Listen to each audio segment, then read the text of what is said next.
ठीक है ना? ये प्रोग्राम लिखवाइए।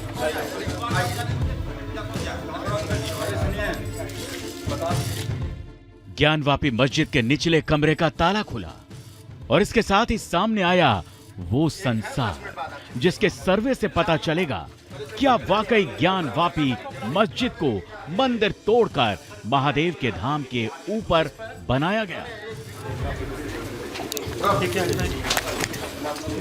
पान का पत्ता। कमरे के अंदर एक पत्थर के नीचे जब कैमरे की नजर गई तो पान के 2 पत्ते नजर आए। इन पत्तों को गौर से देखेंगे तो आपको पता चलेगा कि पत्तों के अंदर कुछ आकृतियां हैं। अगर आप इतिहास को पढ़ेंगे तो आपको पता चलेगा कि सदियों पहले उत्तर भारत में प्राचीन नागर शैली का प्रचलन था। उत्तर भारत के कई मंदिर नागर शैली में बनाए गए हैं।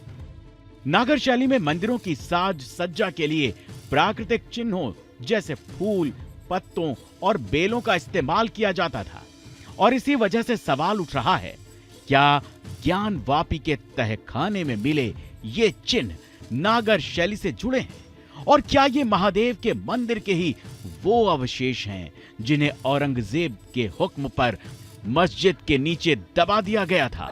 टीम आगे बढ़ती रही और साथ ही साथ तहखाने से जुड़ी जगह के सच सामने आते गए और कैमरे में कैद हुआ एक ऐसा ही सच था, स्तंभ। अंदर बढ़ने के कुछ ही देर बाद एक टीम को एक स्तंभ मिला और इस खंबे पर थे ठीक वैसे ही आकार जो किसी मंदिर की घंटियों के होते हैं। चूंकि इस्लाम में घंटियों को इबादत की प्रक्रिया में इस्तेमाल नहीं किया जाता, इसी वजह से एक बार फिर सवाल उठा, क्या ये घंटियां मंदिर में पूजा पद्धति की प्रतीक हैं?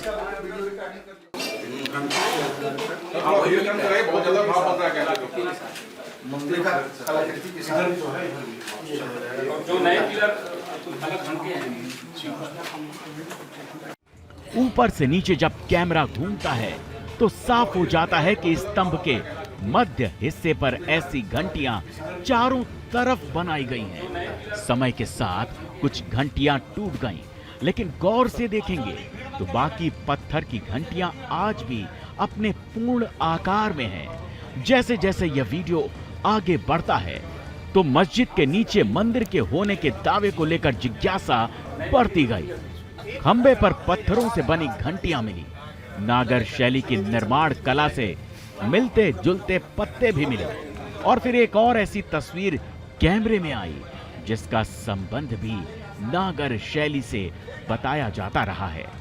ये थे खंबे के अंदर बने आले। आला यानी वो हिस्सा जहां आम तौर पर रोशनी करने के लिए दीपक रखा जाता है। अगर आप नागर शैली को पढ़ेंगे तो इस शैली में कोणाकार आकृतियों का विशेष महत्व है। नागर शैली में बने मंदिरों के गर्भगृह के ऊपर एक रेखीय शिखर होता है। शिखर का सबसे महत्वपूर्ण भाग सबसे ऊपर लगा आमलक होता है, जो उत्तरी भारत के मंदिरों की मुख्य पहचान है। ये कोणाकार आकृति नीचे से ऊपर की ओर पतली होती जाती है। नागर शैली से जुड़े कथित चिन्हों का मिलना बार बार सवाल पैदा कर रहा था। क्या वाकई ये मंदिर के वही अवशेष हैं जिन्हें दावों के मुताबिक मुगल काल में तोड़ा गया था? मौके पर मौजूद हिंदू पक्षकार बार बार इसी सवाल के साथ तहखाने की दीवारों को देख रहे थे और टीम अपनी रिकॉर्डिंग को आगे बढ़ा रही थी। अब तक जो मिला वो इशारे दे रहा था, लेकिन आगे टीम को जो मिला उसे देखकर तो जैसे आंखों पर यकीन ही नहीं हुआ, क्योंकि आगे कुछ ऐसा था जिसे मंदिर का साक्षात सबूत कहा जा सकता है। रिकॉर्डिंग करती टीम को तहखाने के इस हिस्से में एक और स्तंभ मिला और जब कैमरे की लाइट से रोशनी इस स्तंभ पर पड़ी तो सामने नजर आए संस्कृत में लिखे श्लोक। 3, 4, 5, 6, 7 लाइनों में करीब 14-15 शब्द हैं। गौर से देखिए खंबे के इस हिस्से को। वक्त की धूल की वजह से ये शब्द थोड़े धुंधले पड़ गए हैं, लेकिन ये संस्कृत भाषा है। ये खुद वो अधिकारी कबूल कर रहे थे जो मौके पर मौजूद थे। स्तंभ के ऊपर की गई इस कलाकारी को देखेंगे तो यह जानना मुश्किल है कि यह कोई श्लोक है या फिर संस्कृत में लिखे कुछ शब्द।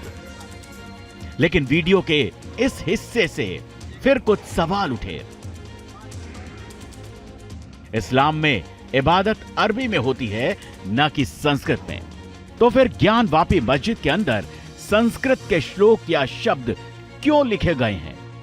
जिस हिस्से पर संस्कृत लिखी मिली है वो एक खंभा है, कोई पत्थर नहीं जिसे लाकर यहां रख दिया गया हो। यानी ये खंभा इमारत का हिस्सा रहा है।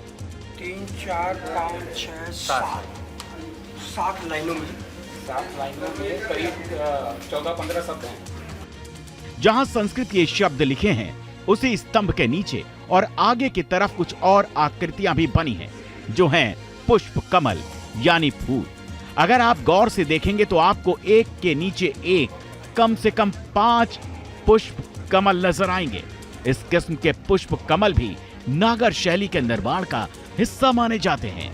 जैसा कि हम आपको पहले भी बता चुके हैं कि प्राकृतिक चिन्ह नागर शैली के निर्माण की विशेषता माने जाते हैं।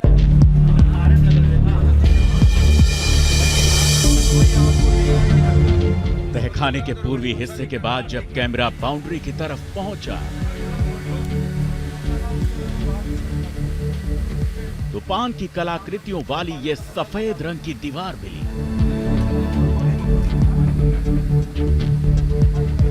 पान की कई कलाकृतियों पर नक्काशीदार आकृतियां भी मिली, जिसे नागर शैली की पहचान माना जाता है।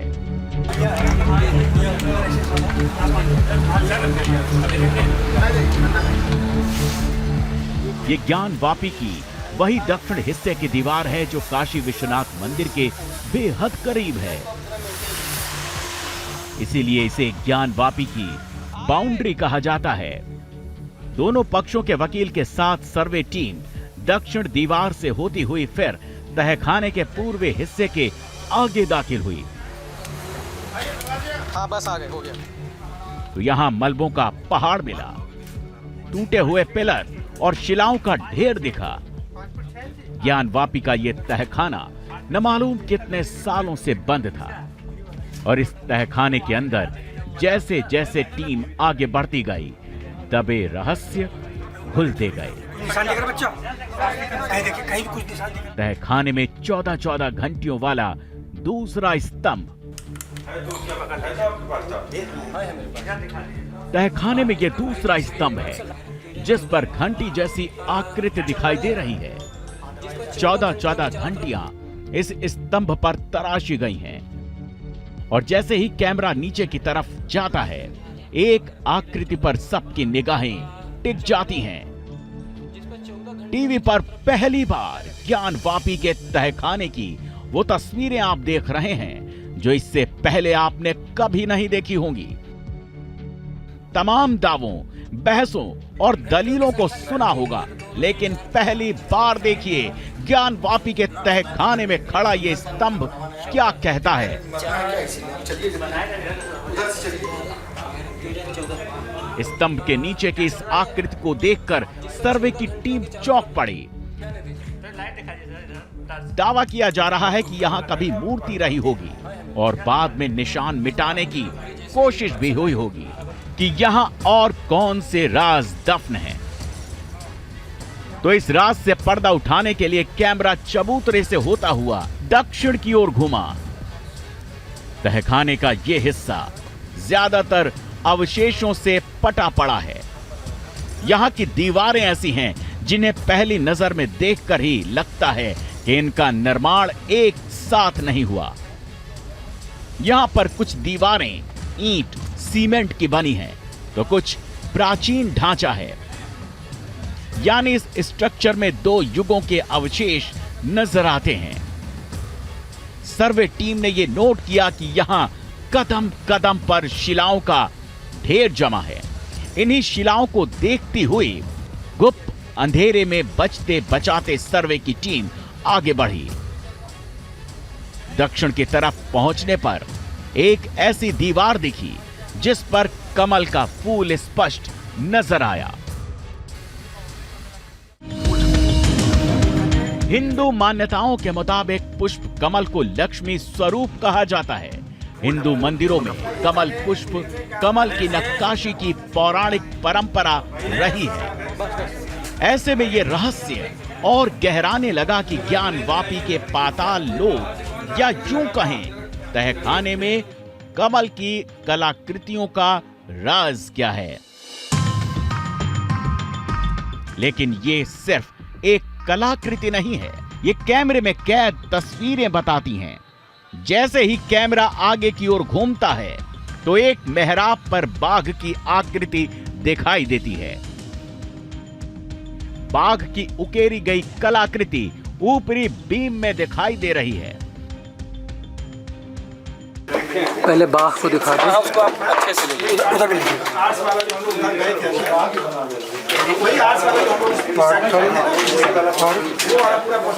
सब में घुरिया लगा है। विनायक जी, बाघ के डिजाइन लिखा आपने?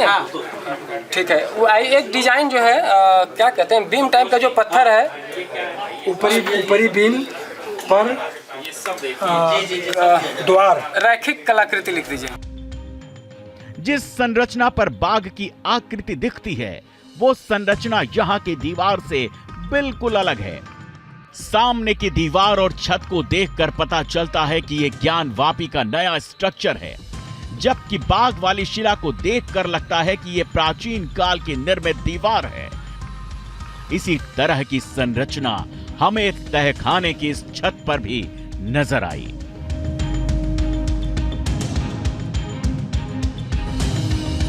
सफेद रंग की दीवार के ऊपर इस छत को देखिए। इस नक्काशीदार छत की कलाकृतियां किसी मंदिर नुमा आकृति जैसी हैं। Team news nation.